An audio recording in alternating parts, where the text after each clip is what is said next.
A powerful businessman humiliated a young black female athlete during a basketball practice, calling her useless and questioning her presence in the gym. What he didn't expect was that Steph Curry would enter this story in a way that no one could have predicted.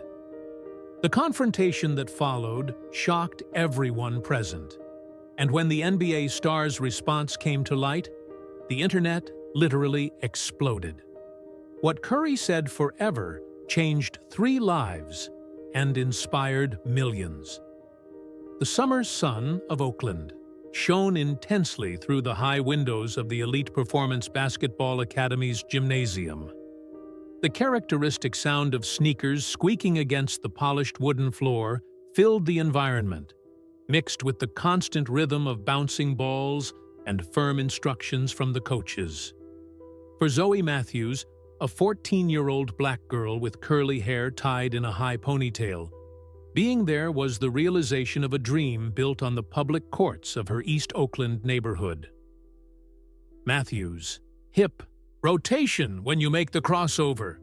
The defender won't fall for that weak movement, shouted Coach Wilson, a former college player known for his demanding nature and for having developed talents who made it to the NCAA. Zoe nodded, breathing deeply as sweat dripped from her forehead. She wasn't there by chance. After 3 years standing out on her public school team and countless sacrifices from her parents, her nurse mother and bus driver father, she had earned one of the rare full scholarships for the elite camp that cost almost $5,000 for regular participants.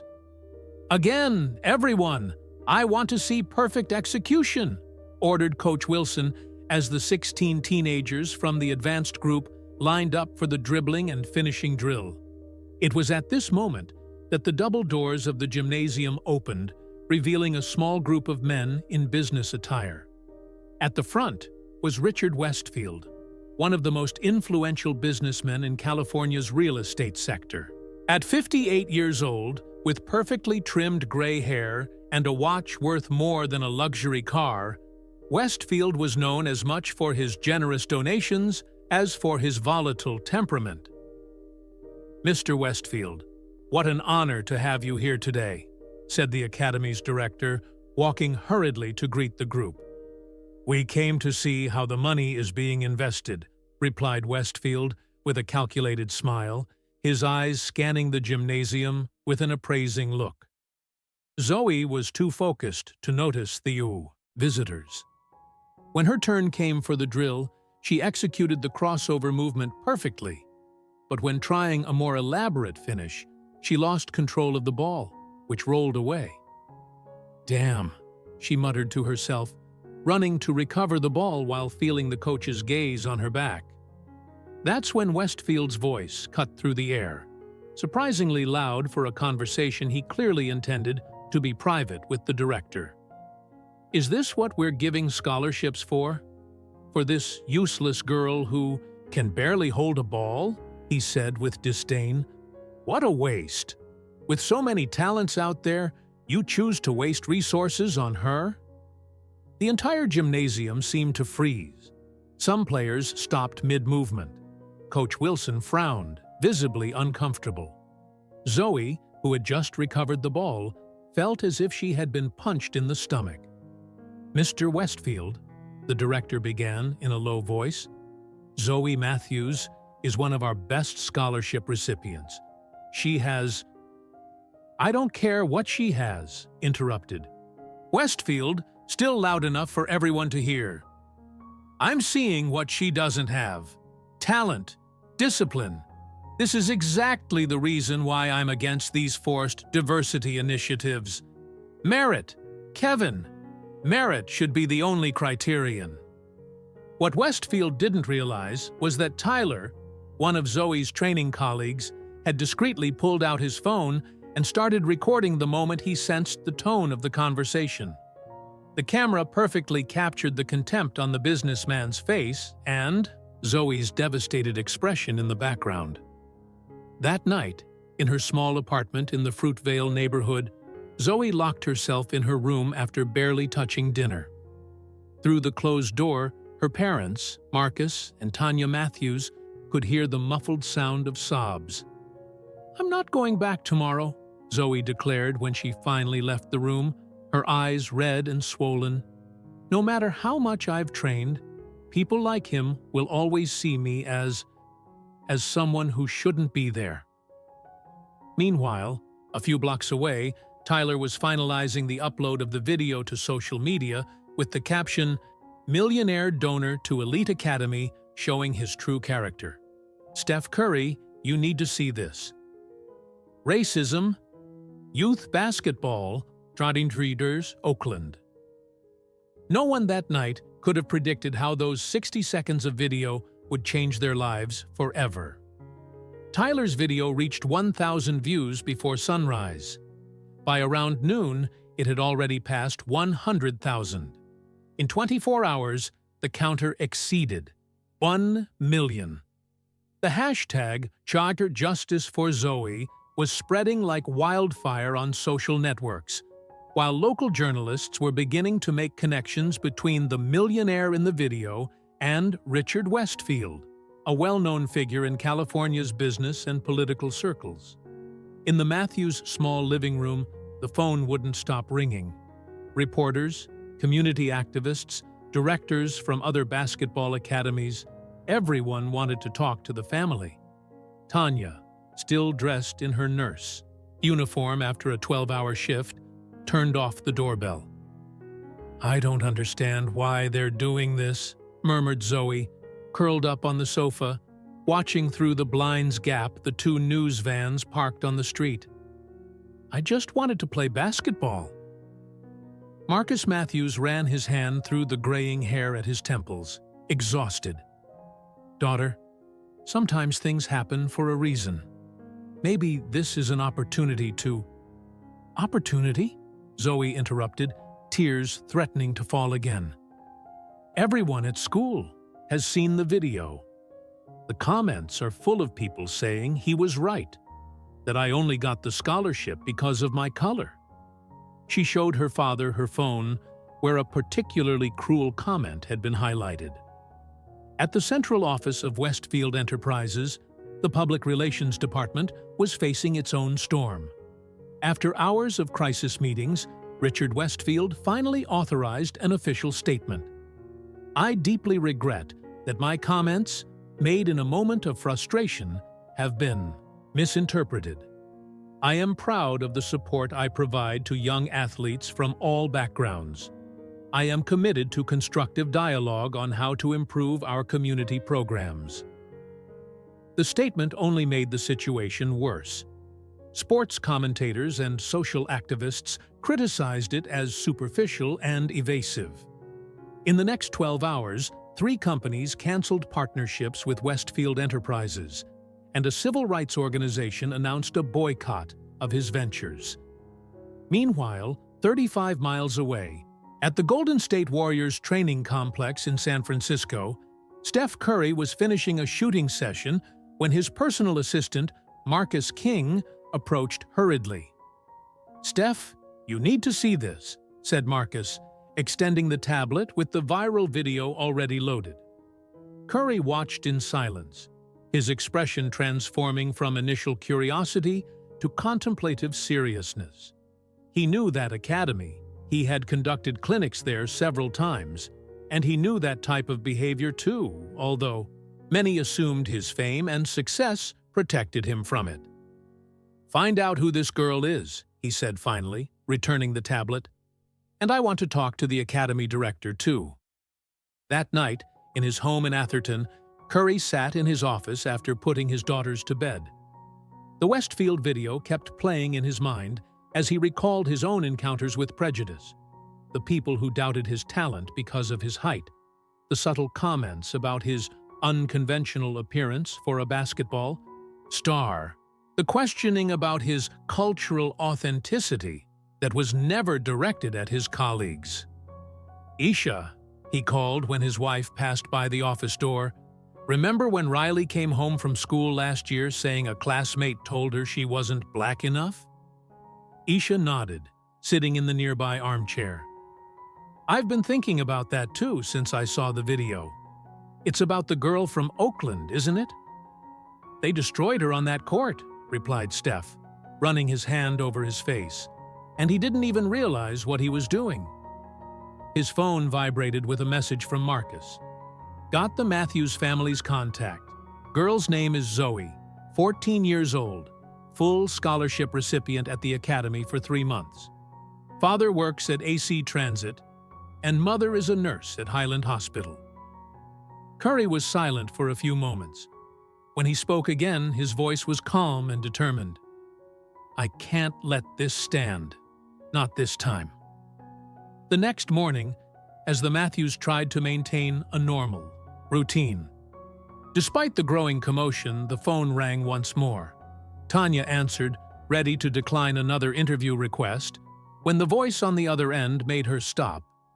Mrs. Matthews? This is Steph Curry. I would really like to talk with your family, especially with Zoe. Tanya was paralyzed for a moment until Marcus took the phone from her trembling hand. Mr. Curry? Marcus Matthews speaking, he said, trying to maintain composure. Yes, I understand. Zoe was watching from the hallway, her eyes wide as her father repeatedly nodded his head. He wants to meet with us, announced Marcus after hanging up. And not just that, he also wants Richard Westfield to be present. For a moment, the room was in complete silence. Then, for the first time in days, a small smile appeared on Zoe's face. I think I'll need my basketball shoes, she said softly. The headquarters of the Steph and Isha Curry Foundation in Oakland normally overflowed with positive energy, with its colorful walls decorated with photos of smiling children and inspirational phrases. But on that Wednesday afternoon, the air in the main office was charged with tension. 4 chairs were arranged in a semicircle in front of the recycled wooden desk, where Steph Curry waited, leafing through some notes. They're here, announced his executive assistant, opening the door to reveal the Matthews, Marcus, Tanya, and Zoe, all formally dressed, as if attending a job interview. Curry immediately stood up, his warm smile contrasting with the formality of the moment. Thank you for coming, he said, shaking each one's hand. When he reached Zoe, he bent down slightly to be at eye level with her. Especially you, Zoe. I know this can't be easy. The girl just nodded, her eyes wide. In her chest, her heart was beating so hard she was sure everyone could hear it. Mr. Westfield is late, observed Marcus Matthews, discreetly checking his watch. He'll come, replied Curry with quiet confidence. No, one likes negative publicity, especially someone with as many businesses as he has. As if on cue, the door opened again. Richard Westfield entered, wearing an impeccable Italian suit and an expression that mixed arrogance and discomfort. His imposing posture momentarily faltered when his eyes met Zoe's. Thank you for joining us, Mr. Westfield, said Curry, indicating the remaining chair. I believe you already know the Matthews family. The initial minutes were filled with tense formalities. Westfield seemed calculatedly remorseful, repeating rehearsed phrases about misunderstandings and comments taken out of context. His body language revealed impatience, a man accustomed to solving problems with financial agreements and moving on. I came here as a gesture of good faith, he finally declared. I am willing to compensate the family for any discomfort caused and sponsor the girl until the end of her participation in the academy. Curry leaned forward, hands interlaced on the table. His voice remained calm, but his eyes acquired an intensity rarely seen outside the courts. Mr. Westfield, this is not about money, he began. This is about the impact of words. I have some numbers I'd like to share. He opened a folder. Young black athletes are 3.4 times more likely to abandon the sport after experiences of discrimination. 68% of black female athletes report having been discouraged by race-related comments, compared to 23% of white athletes. Westfield adjusted his tie, clearly uncomfortable. "Steph, with all due respect, we all say things in the heat of the moment. I acknowledge I was too harsh, but there was no racial intention." "Mr. Westfield," interrupted Tanya Matthews, her voice betraying years of repressing responses to microaggressions in the hospital environment. "When you looked at my daughter, what did you see first? An athlete making a mistake, or a black girl who didn't deserve to be there?" The silence that followed was deafening. "I would like to say something," Zoe suddenly said. All eyes turned to the teenager, who, until then, had remained silent. She straightened her shoulders in a gesture that seemed to draw strength from somewhere deep inside herself. "Mr. Westfield, you don't know me. You don't know that I wake up 2 hours before practice to work on my shooting. You don't know that I tutor other players in math after classes. You don't know that I maintain an A average in school, despite training 4 hours a day." Her voice trembled slightly, but she continued. "You looked at me for 10 seconds and decided I was useless. Do you know what that does to someone? It makes you question everything about yourself. It makes you wonder if it matters how hard you work. Because some people will always look at your skin before they look at your effort." Westfield's eyes, normally calculating, revealed a flash of something unexpected, genuine shame. Not the shame of being caught, but the shame of recognizing an uncomfortable truth about himself. "I am really hearing you," he finally said, the words coming out with difficulty. "And maybe you're right." The atmosphere in the room subtly changed after this admission. The conversation that followed was difficult, at times painful, but progressively more honest.